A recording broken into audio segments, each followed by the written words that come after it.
Senhor Presidente, senhores membros do Governo, senhoras e senhores deputados, reúne-se o Parlamento para debater mais uma declaração de estado de emergência. O documento que aqui nos convoca é um decreto presidencial que autoriza medidas que pressuponham a supressão de direitos, liberdades e garantias.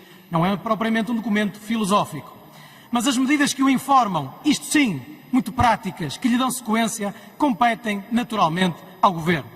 O PSD, votando favoravelmente a todos os decretos presidenciais, tem-se colocado sempre do lado do que consideramos ser aquilo de que o país precisa, apresentando a postura séria que se exige a uma oposição responsável, manifestando a postura cooperante que se exige a uma alternativa credível.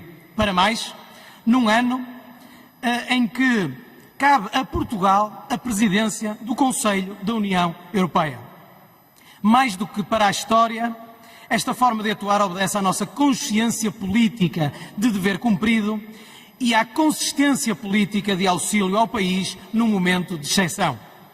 Momentos de exceção, senhoras e senhores deputados, exigem políticas e, sobretudo, políticos de exceção. Revelam-nos, aliás. É verdade que não é fácil lidar com a incerteza de um cenário pandémico. Reconhecemos-lo desde o início. Mas havia necessidade do Primeiro-Ministro assumir perante o país aquilo que chamou de um objetivo muito claro, que era o de iniciar o próximo ano letivo, assegurando o acesso universal aos equipamentos à distância a todos os alunos do ensino básico e secundário, tendo o Governo encomendado os computadores apenas no último dia do ano 2020, e estarmos no final do segundo período com apenas 9% dos computadores distribuídos.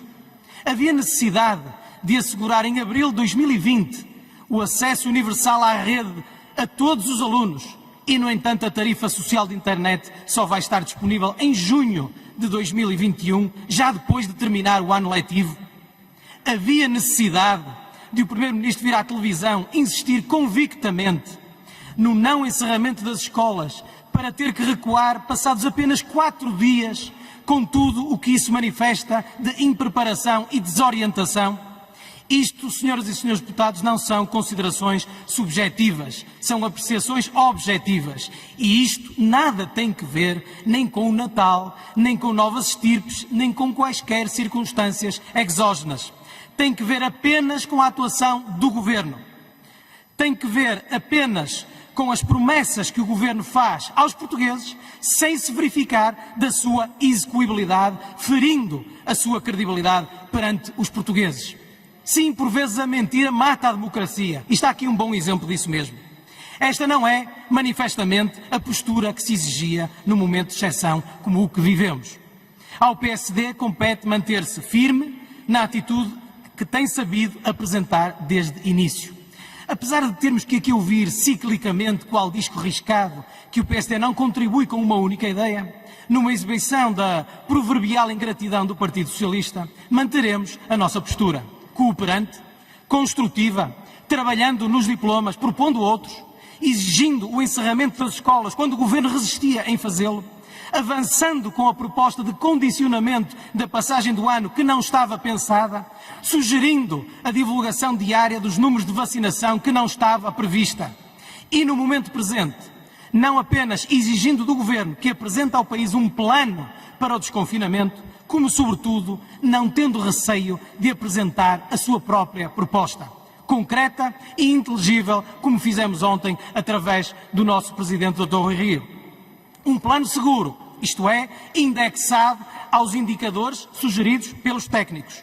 Um plano que cruze os números considerados seguros em termos de novas infecções, em termos de internamento em unidades de cuidados intensivos e em termos do chamado R, cruzando-os com os números de vacinação e de testagem. Um plano que, por isso, não exige nem calendariza qualquer desconfinamento, apenas cria um algoritmo indexando o desconfinamento ao atingimento dos valores que sejam, pelos cientistas, considerados seguros. Parece-nos óbvio e bastante fácil de perceber. E um plano que o faça por regiões, à semelhança do que já se faz em diversos países da Europa, aplicando o algoritmo região a região, permitindo que as regiões do país que atinjam índices satisfatórios possam iniciar um desconfinamento sem terem que aguardar porque todo o país esteja em condições de o fazer, o que em algumas regiões como as mais turísticas pode ter efeitos muitíssimo relevantes. Isto, senhoras e senhores deputados, não se chama desigualdade, mas sim equidade. A proposta do PSD não indica, por isso, que o desconfinamento deva ocorrer dentro de um mês ou dentro de um ano, mas apenas quando os indicadores assim o justificaram. O PSD não embarca em imprudências, não exige qualquer desconfinamento, mas exige que o Governo governe, faça o seu trabalho e saiba indicar um caminho aos portugueses, já que é essa a sua função. Muito obrigado.